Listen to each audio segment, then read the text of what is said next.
Hello again and welcome back to another one. And today we have more from 50 Cent versus Big Meech fallout, as we got 50's own son out here mocking Lil Meech over the fallout. Today we also have more from Kanye West that's got social media users quoting Eminem lyrics right now and more, as Kanye continues to crash out online, and we'll get to this later. And today we also got more from Kendrick Lamar about sweeping the Grammys clean, and also the motive behind Not Like Us and more. And today we'll also be revisiting Irv Gotti take on Eminem, Dr. Dre, and 50 Cent. And before we dive in, we got a new announcement from Lil Wayne, as he followed through on the promise he made a few days ago when he announced that he wouldn't be attending the Super Bowl.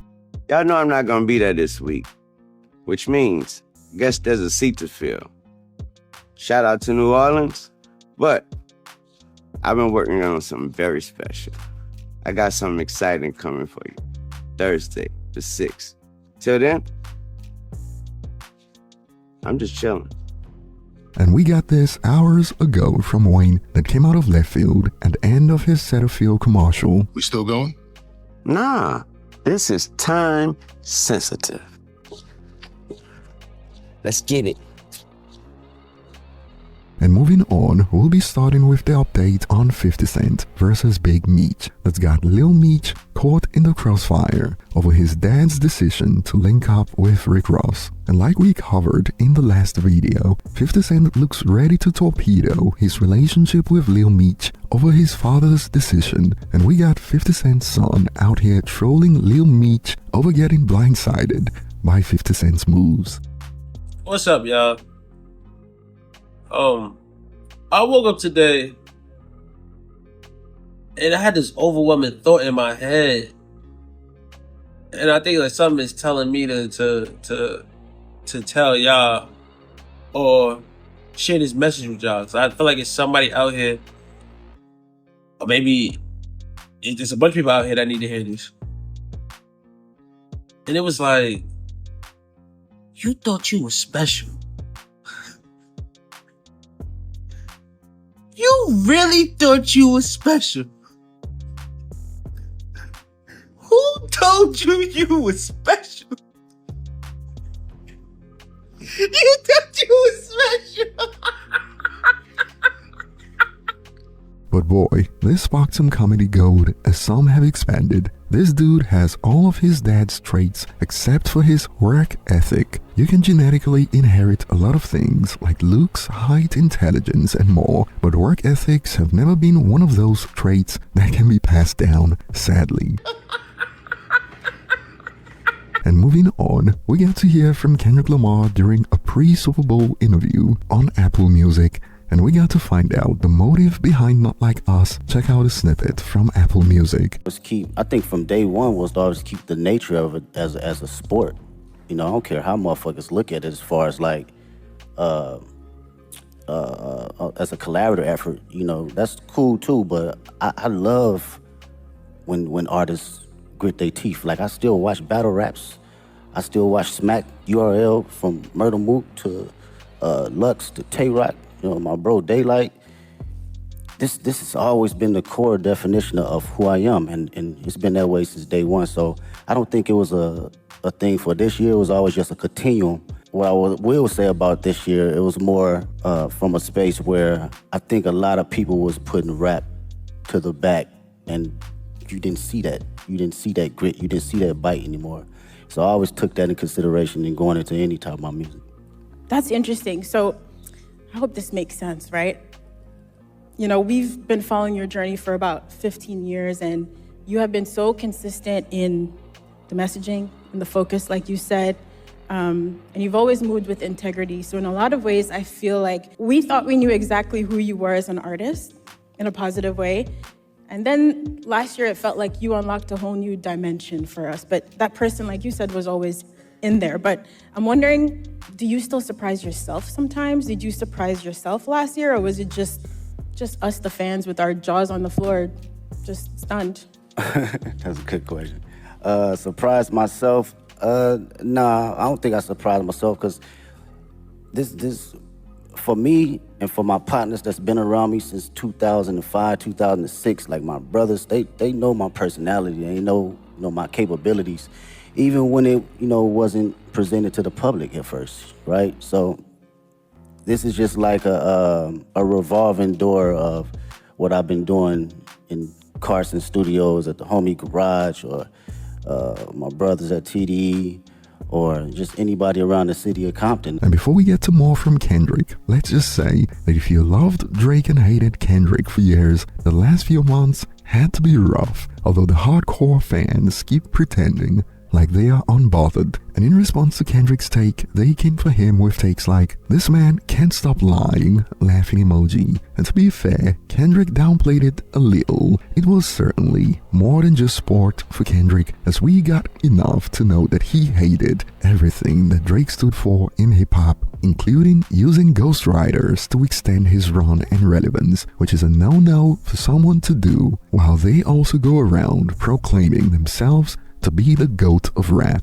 So that's a half-truth from Kendrick, and they stayed on his neck. Thought bro said it was all about hate, effortlessly lying through his teeth. And this got me rolling. This is why there's a difference between Kendrick and the Owl Man. Kendrick is all about competing, while the Owl Man thinks he's 50 Cent. Blood in my dog and I can't see.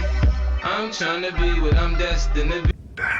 And Kendrick also spoke about sweeping the Grammys, eating up every category he was nominated in, and also licking the plate. Check out a snippet. You got home in some quiet time. What was going through your head? I was just thinking about the culture, really. It's always that for me first. I'm not even bullshitting with you. It's like, when people talk about rap, man, the conversations I hear, they think it's just rap and it's not an actual art form. So when you put records like that at the forefront, it reminds people that this is more than just something that came 50 years ago. They forget that it's even been here 50 years, right? And kind of belittle it. So I love to see that it gets that type of recognition for just straight raps, from awards to the billboards, all that, because this is truly just as big as an art form and a genre as any other genre. So that's what I think about, and I feel accomplished being able to do that. Whether somebody else come behind me and do it again and quadruple it, I love to see it. If that was my purpose to do that, then that's exactly what it was for that particular moment. And boy, these Drake fans are relentless, as they kept gunning for Kendrick in response to these snippets. Should shout out Drake for making this bomb relevant again, to which a user reacted, "LOL, brah, it is 2025, give it up." Personally, I believe Drake acknowledged the L publicly after he filed the lawsuit. Of course, the diehards will continue to write for him, but it is what it is. And moving on, before we get to users on social media out here quoting Eminem's lyrics as Kanye West continues to spiral, we got a nice throwback to when Irv Gotti went on a rant about how Eminem bodied Jay-Z that got the Drink Champs crew uncomfortable, and these clips made a comeback after his passing. Check out a snippet from the classic interview. The white people in hip-hop, that love hip-hop, They will never, in 100 million years, let Eminem go. Eminem to this day could drop a record and it's gonna sell like fucking farts that are mad lyrical. It doesn't matter what it is. It's gonna sell. They will never let him go. Okay. Because it's their one shining. I get that. It's their one shining moment, and Eminem is worthy of that. Why is Eminem worthy of that? Eminem has bodied every single rapper he's got on a record with. Absolutely. And Eminem, coming from a battle rapper, and I know about battle rappers because my guys was battle rappers who I came up with. Right. So whenever Eminem gets on a record with somebody, you're not saying he bodied Jay. Doesn't he shot? Yes, he bodied Jay on Renegade. Eminem bodied Jay on Renegade. Let me say it again. Eminem bodied my brother Jay-Z on Renegade thoroughly. It was a thorough bodying. But Irv, let's get to the task at hand. Wait, you don't believe that? No, look at me, nigga. You're gonna say that Eminem didn't body Jay on Renegade? I always looked at it like a great record. I just always looked at it. Fuck you. Hold on, Drink Champ people. Let me allow me to say this. And you could see it in Nori's eyes. He was about to get set up by Irv Gotti, like Rick Ross recently did to Big Meech, but he shuffled around admitting that Jay-Z got washed. Smart. Very smart. Tell me exactly who bodied who on Renegade. Sometimes I just don't look at it as an artist perspective. No, that was gay. That was gay, bro. I don't know what. This is no knock on Jay-Z. No, Jay-Z is maybe it's in the argument. It's the greatest rapper that ever lived. Listen. But Eminem bodied Jay on fucking Renegade. I don't look. If I love a record in just totality, I don't. No, actually, but look at the lyrics. We're talking about the lyrics. First of Listen, all, let me tell you something. you're using big words. I'm taking this disrespect. Totality.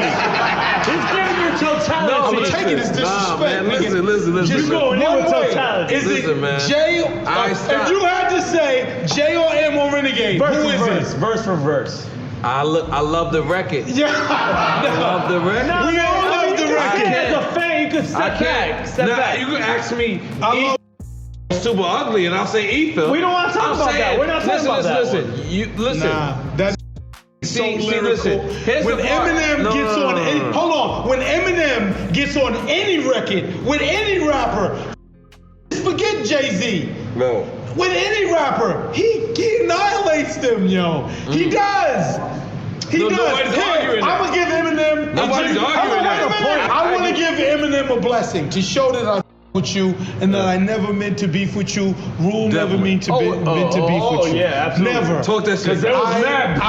Yeah, it was beef, but that wasn't real. The shit with 50 is real, and I know he's with 50, so all good. You understand? But we never harbored any bad feelings towards Eminem or Dr. Dre. And if we did, I'm truthful. I would say it. I would be like, yeah, that, or whatever like that. But nah, I liked Eminem. I liked Eminem, and I love Dr. Dre. Dr. Dre influenced me as a producer with his words. Just with him talking, I was influenced.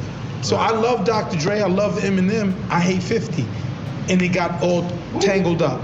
And moving on, Kanye West is back with another crash out session as he reportedly posted over 100 posts in less than an hour on X that included takes about Diddy and more, and we'll be exploring some highlights excluding the political stuff aimed at certain groups. And yes, Ye also fired shots at regular music fans. Check this out, for instance. This from the dude with the pink polo to all you bum rap dudes that ever came out your mouth sideways. I'm the Don. Yay over everything and everyone. Go to your day job and talk ish about me, but always remember, you're broke and you have a boss and you have to kowtow to your bosses for a living. And he went off on rappers. I hate rappers, laughing emojis. I hate the way rappers dress. All rappers want my spot. I will never not know that. Every rapper living wanna be me. Every rapper living wish they was Ye. And these are the highlights that got users quoting Eminem's lyrics